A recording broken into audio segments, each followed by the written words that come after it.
If you're 65 to 80 years old, 3 habits of people who make it to 100. An awakened mind, a life that keeps on learning.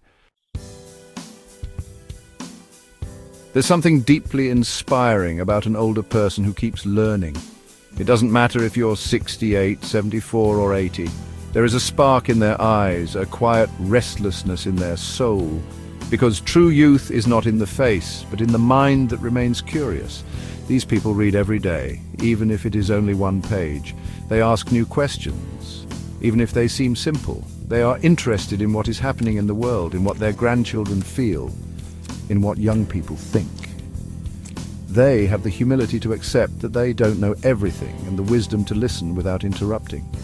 Many of them attend workshops, courses, talks in community centers, not out of obligation, but because they have understood that the mind can also be trained. Some learn languages, others painting, others gardening, some even discover passions they had never explored when they were young. But there is something more subtle and powerful. They are not trapped in the past. They remember it, they honor it, but they don't cling to it. They are here, in this moment, connected to the present, adapting to new technologies, using a cell phone, making video calls, sending emojis. They learn because they want to stay connected to life, and that, more than a sign of intelligence, is a sign of love for staying alive. The body is a temple to be honored day by day. There are those who believe that to grow old is to let the body slowly deteriorate, but those who age well have understood something different. The body is not a residue of the past, it is the vehicle of the present. These people take care of their bodies with affection, not with demand. They exercise not to have muscles, but to stay active. They walk every day, even if it rains, even if their knees hurt. They stretch when they wake up, lift their arms slowly, move their ankles, turn their waist, as a ritual of self-respect. They hydrate themselves, feed themselves with awareness, and when something hurts, they don't ignore it, they attend to it. They listen to their body as one listens to an old friend.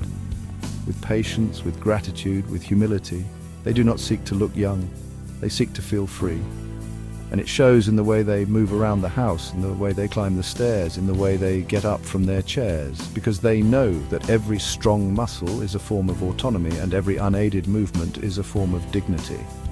And when the body changes, as it inevitably does, they do not reject it, they dress it with pleasure, caress it with tenderness, accept it with love, because they have learned that caring for the body is not vanity, it is loyalty.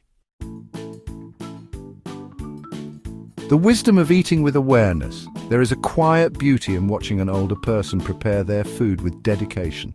They cut calmly, season with intuition, cook without haste, because they know that food is not just nutrition, it is an act of love towards the body and towards life. These people do not eat out of anxiety, nor out of boredom, nor out of habit. They eat with intention.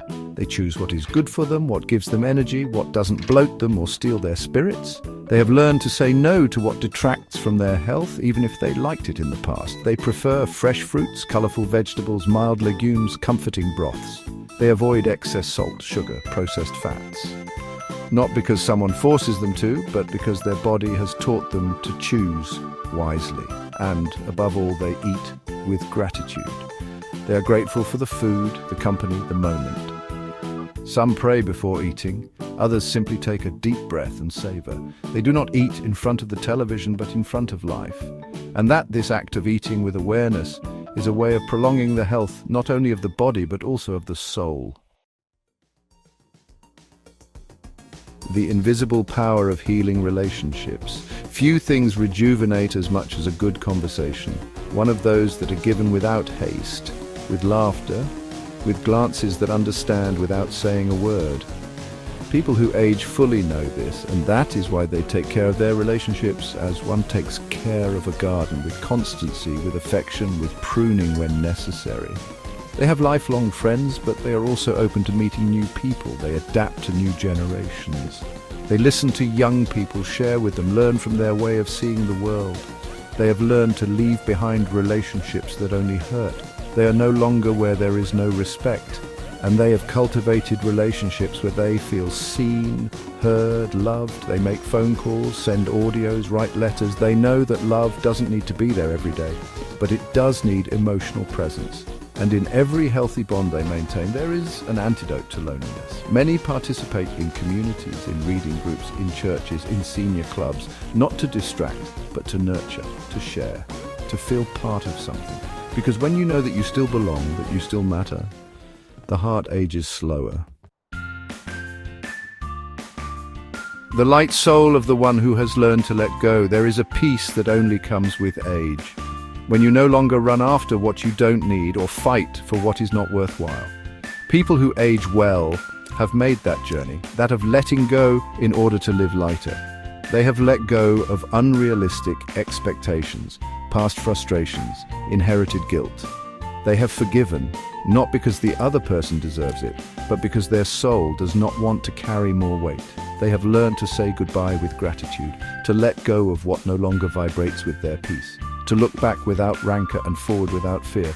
They do not live clinging to the I was nor to the I had.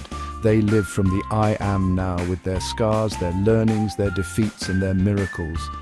They are people who no longer need to prove anything. Their presence speaks for itself. And so when they enter a room, they bring calm. They don't raise their voices. They don't complain pointlessly. They don't compete. They accept. And in that deep acceptance, there is a beauty that is hard to describe. It's a beauty that only those who have made peace with their history have. The burning flame of purpose. Do you know the difference between growing old and flourishing? Purpose. That intimate, invisible, deep reason why you keep waking up with purpose. People who age with fulfillment do not do it by inertia. They have a reason, and that why doesn't have to be grandiose. Sometimes it's taking care of a plant, feeding a cat, writing a few lines when they wake up, making breakfast for their partner, listening to a friend. They have a quiet commitment to life. They know they can still contribute, that their experience is a gift, that their word can soothe, their embrace can heal, their presence can enlighten. They wake up with intention. They are not waiting for the day to pass. They make the day happen for them, and as long as that flame is lit, there is no age that can stop them. Because as long as there is purpose, there is life.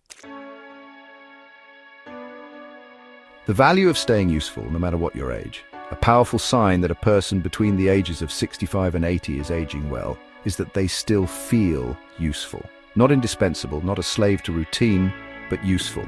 That is, with something to offer, something to build, something to give. And we are not talking about working or producing. We are talking about helping with wisdom, inspiring by example, serving from the heart. Sometimes it is taking care of the grandchildren while the children work. Other times it is sewing, repairing, teaching, telling stories that educate. Many still give back to their community. They volunteer, mentor young people, participate in health campaigns. Others are simply there for those who need them. And that, in a world that runs so fast, is a revolutionary act, because when someone older feels useful, their self-esteem flourishes, their mind stays active, their heart is filled with purpose. His body even responds better. They get up with gusto, they stretch with energy, they move with intention. And when they feel useful, it's not the world that pushes them to stay, it's their soul that still chooses to stay. Joy that doesn't grow old. Finally, there is a sign that is as simple as it is profound, as silent as it is luminous, the capacity to enjoy. Older people who age fully have not lost the capacity to be amazed. They smile when the sun rises. They are moved by an old song. They laugh at a simple joke. They dance, even if they don't dance like they used to. They cry at a movie. They are moved by the sight of a child.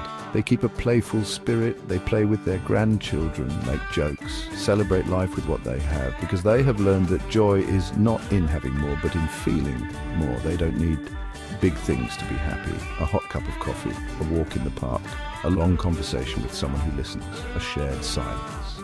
And that joy that doesn't get old, that doesn't wear out, that doesn't depend on the body or money, is the best proof that life continues to flourish in them. Thank you for joining us on this journey.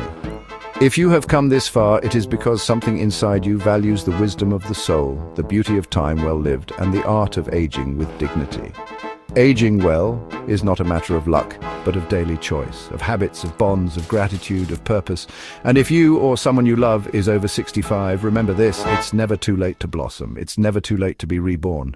Thank you for watching this video, for feeling with us, for joining us on this journey of reflection. If this content touched your heart, don't forget to like it, subscribe if you haven't already, and share it with someone you love. And if you want to continue exploring topics like this, I recommend you watch these other videos that we have lovingly prepared especially for you, because remembering how to care for those who cared for us is also an act of love. See you in the next video. See you soon.